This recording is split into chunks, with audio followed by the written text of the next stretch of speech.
आणि मावळ म्हणजे एका बाजूला छत्रपती शिवाजी महाराजांचं जन्मस्थान आणि दुसऱ्या बाजूला राजधानी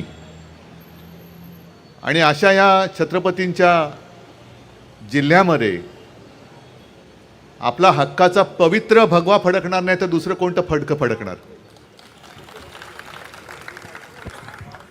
या निवडणुकांमधला प्रचार हा तसाच राहणार आहे.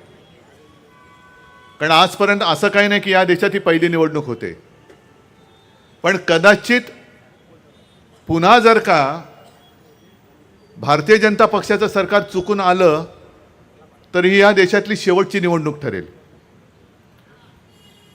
आणि मला खात्री आहे आजपर्यंत काही जणांनी छातीठोक सांगितलं होतं की मी पुन्हा येईन. आज सुद्धा दिल्लीतले सांगतात तेच पुन्हा येणार.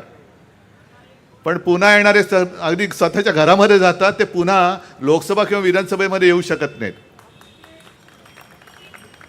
आणि एवढंच जर का त्यांना आत्मविश्वास आहे मी पुन्हा येईन, मग फोडाफोडी कशाला करताय?